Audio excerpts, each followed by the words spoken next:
Hello viewers, welcome to Swarali audio stories. నేను మీ స్వరాలి. రామలో సీత 29వ భాగంతో మళ్ళీ మీ ముందుకొచ్చాను. స్టోరీ కనుక నచ్చినట్లయితే లైక్ చేయండి, ఛానల్ని సబ్స్క్రైబ్ చేసుకోండి. అలాగే హైప్ ఇవ్వడం అస్సలు మర్చిపోకండి. చిన్న కామెంట్ కూడా పెట్టండి ప్లీజ్. ఇక లేట్ చేయకుండా మనం మన స్టోరీలోకి వెళ్ళిపోదాం. ఇంటి లోపలికి రాగానే వాళ్ళకి ఎదురొచ్చింది కమల. వెంటనే అతన్ని చూసి నవ్వుతూ, రామ్ ఎలా ఉన్నావ్ అని అడిగింది. బాగున్నాను పెద్దమ్మా, ఇంతకీ నువ్వెలా ఉన్నావ్ అని అడిగాడు రామ్.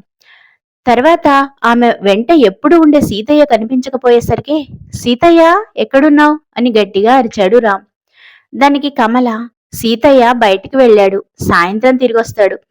అయినా పెళ్లి జరిగాక నువ్విదే మొదటిసారిగా నీ భార్యతో కలిసి రావడం. కాస్త కుదురుగా నిలబడు, హారతిస్తాను అని అన్నది కమల.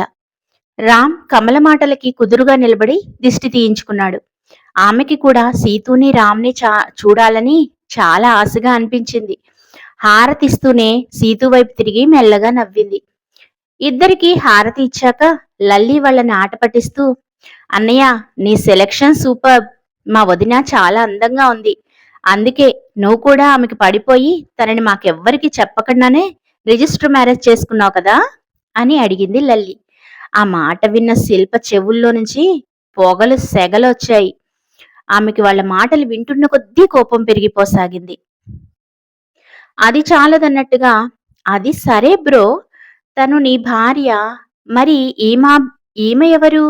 నీ భార్యకి సెక్రటరీనా అంటూ పక్కనున్న శిల్పను చూపించి అడిగింది లల్లి.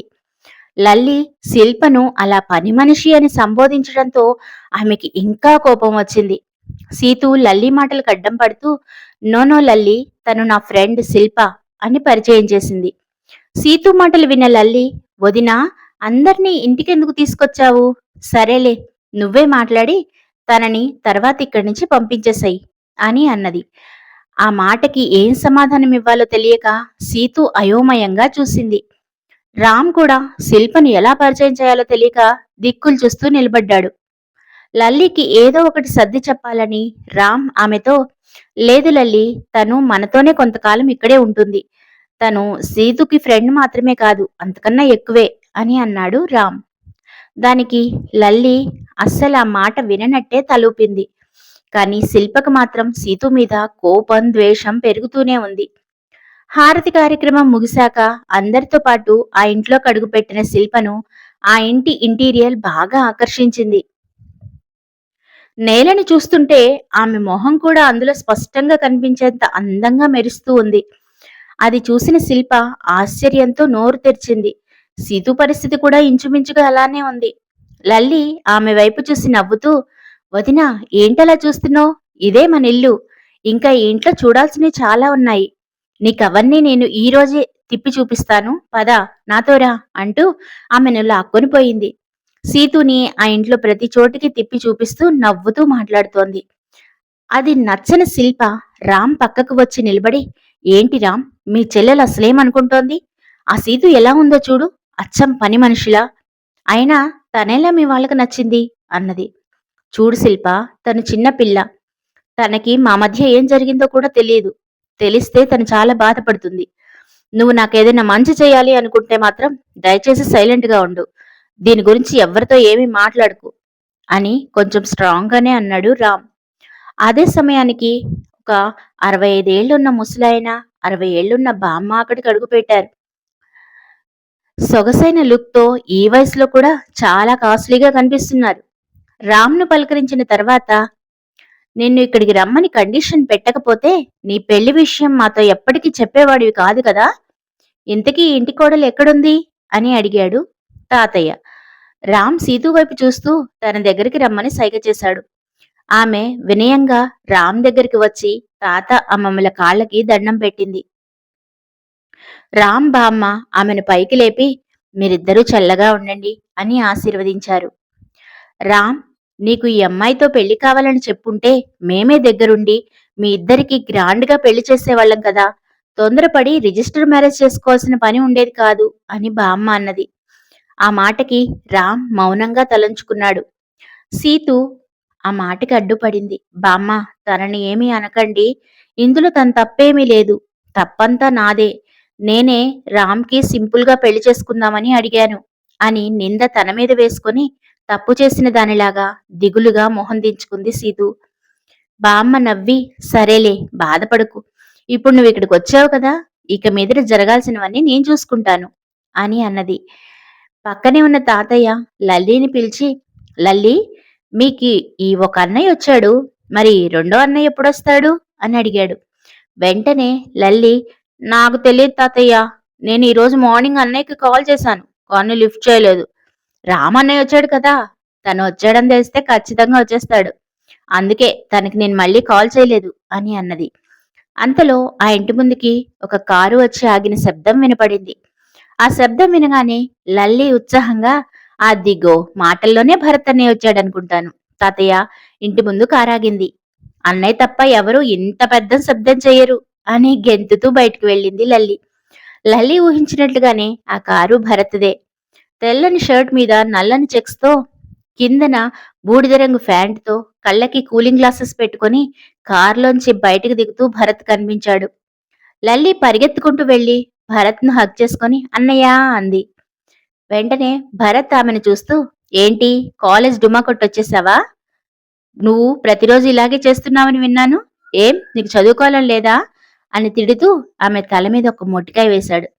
వెంటనే లల్లి భరత్ వంక బేలగా చూస్తూ నువ్వు చాలా బ్యాడ్ అన్నయ్య. రాగానే నన్ను తిడుతున్నావు. రామ్ అన్నయ్యని చూడు నన్నొక్క మాట కూడా ఇంతవరకు అనలేదు. అన్నయ్యకి నేనంటే ఎంత ప్రేమో అంటూ భరత్ ముందు రాముని పొగిడేసింది. రామ్ పేరు వినగానే భరత్ మొహం తిప్పేసుకున్నాడు. అది చూసిన లల్లి సారీ సారీ అన్నయ్య తెలియకుండా ఏదో అనేశాను. ఇక నుంచి నీ ముందు ఎప్పుడూ రామన్నయ్య పేరెత్తను. నువ్వు ముందు లోపలికి రా. నీకోసమే బామ్మ తాతయ్యతో సహా అందరు ఎదురు చూస్తున్నారు అంది. పనివాళ్ళు వచ్చి భరత్ లగేజ్ ని లోపలికి తీసుకుని వెళ్లారు. భరత్ లల్లీని తీసుకుని లోపలికి వెళ్ళాడు. అక్కడ తాత అమ్మమ్మ రామ్ సుమిత్ర శిల్ప అమ్మ అందరూ హాల్లో నిలబడి ఉన్నారు. చాలా రోజుల తర్వాత తాతయ్య వాళ్ళని చూస్తున్నాడు. వెంటనే వంగి వాళ్ళ దగ్గర ఆశీర్వాదం తీసుకున్నాడు భరత్.